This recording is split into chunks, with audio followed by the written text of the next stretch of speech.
విశాఖ నగరంలోని కంచరపాలెం ప్రాంతం ఇందిరానగర్లో భారీ దోపిడీ జరిగింది. అర్ధరాత్రి దాటిన తర్వాత ఇంటి వెనుక వైపు నుంచి లోనికి ప్రవేశించిన దుండగులు నిద్రిస్తున్న వృద్ధురాలితో పాటు ఆమె మనవణ్ణి బంధించి ఇంట్లో ఉన్న 12 తులాల బంగారం, 3 లక్షల నగదుతో పాటు కారును దొంగిలించుకుపోయారు. విశాఖపట్నం ఉత్తర నియోజకవర్గం రెడ్డి కంచరపాలెం ఇందిరానగర్ 5లో జాతీయ రహదారి పక్కన ధర్మాల ఆనంద్ కుమార్ రెడ్డికి 2 అంతస్తుల ఇల్లు ఉంది. ఆనంద్ కుమార్ రెడ్డితో పాటు ఆయన తల్లి ఎల్లయ్యమ్మ, ఇంకా భార్య కోమలి, కుమారుడు కృష్ణకాంత్ రెడ్డి నివాసం ఉంటున్నారు. ఆనంద్ రెడ్డి ఒక శుభకార్యానికి హాజరయ్యేందుకు శనివారం హైదరాబాద్ వెళ్ళారు. ఆదివారం రాత్రి 10:30 గంటల సమయంలో ఆనంద్ కుమార్ రెడ్డి భార్య కోమలి, కుమార్తె దేవికా రెడ్డి నిద్రించేందుకు పై అంతస్తులోకి వెళ్ళిపోయారు. ఎల్లయ్యమ్మ కింద అంతస్తులోని బెడ్రూమ్లో నిద్రపోతుండగా కృష్ణకాంత్ రెడ్డి హాల్లో పడుకున్నారు. అర్ధరాత్రి 12:30 గంటల సమయంలో ముగ్గురు గుర్తు తెలియని వ్యక్తులు ముఖానికి మాస్కులు, చేతికి గ్లౌజులు ధరించి ఇంటి వెనుక వైపు తలుపులు బద్దలు కొట్టి లోనికి ప్రవేశించారు. అలికిడికి ఎల్లయ్యమ్మ లేవగా ఆమె నోరు, చేతులకు దుండగులు ప్లాస్టిక్ టేప్ వేసి బంధించారు. ఆమె ఒంటిపై ఉన్న బంగారాన్ని బలవంతంగా లాక్కున్నారు.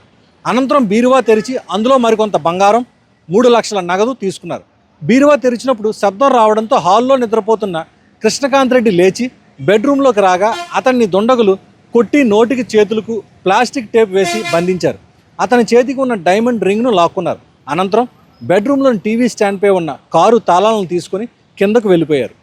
ఇంటి ముందు పార్కు చేసి ఉన్న కారుతో దుండగులు ఉడాయించారు. దీనిపై ఎల్లయ్యమ్మ సోమవారం కంచరపాలెం పోలీసులకు ఫిర్యాదు చేయగా కేసు నమోదు చేసి దర్యాప్తు నిమిత్తం క్రైమ్ పోలీసులకు బదిలీ చేశారు. దుండగుల ముఖానికి మాస్కులు, చేతికి గ్లౌజులు వేసుకుని ఉన్నారని, జీన్ ప్యాంట్లు ధరించి ఉన్నారని, హిందీలో మాట్లాడారని ఎల్లయ్యమ్మ ఫిర్యాదులో పేర్కొన్నారు.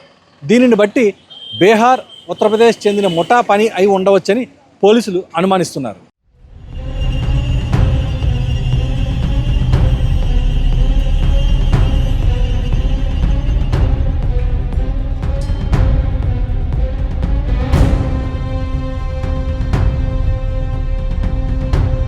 అర్ధరాత్రి విశాఖ నగరంలో జరిగినటువంటి భారీ దోపిడీకి సంబంధించి క్రైమ్ బ్రాంచ్ ఇన్స్పెక్టర్ చంద్రమౌళి ఆధ్వర్యంలో ఇప్పుడు దర్యాప్తు కొనసాగుతూ ఉంది.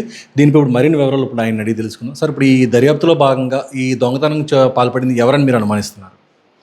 ఇది ఇంకా ఇన్వెస్టిగేషన్ అవుతుందండి. అది లోకల్ ఎయిడ్స్ అనేది లేదా బయట నుంచి వచ్చి చేశారనేది మేము వెరిఫికేషన్ చేస్తున్నాం.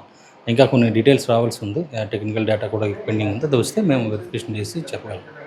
అంటే అప్పటి వరకు మేము విన్న సమాచారం ఏంటంటే ఎవరైనా తెలిసిన వాళ్ళు అయ్యి ఉంటే కనుక అంత డైరెక్ట్గా వెళ్ళలేరు, లేదా బయట నుంచి వచ్చిన వాళ్ళు అయితే మాత్రం కనీసం కొంచెం బెరుకు, జంకు కనిపిస్తుంది వెళ్ళడంలోని, కానీ అదేమీ కనిపించలేదని చెప్పి ఇప్పుడు అక్కడ చుట్టుపక్కల వారి మాటల వారు విన్నాం.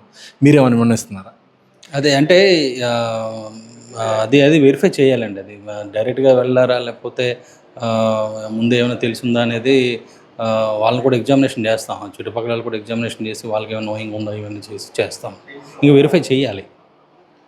అంటే వాళ్ళ మోటివ్ ఏంటి, వాళ్ళు అఫెన్స్ చేసిన తీరు ఇవన్నీ మేము పరిగణలో తీసుకున్నాం. చాలా డేటా కలెక్ట్ చేసాం. దాన్ని అనాలిసిస్ చేసి ఒక కంక్లూజన్కి రావాలి.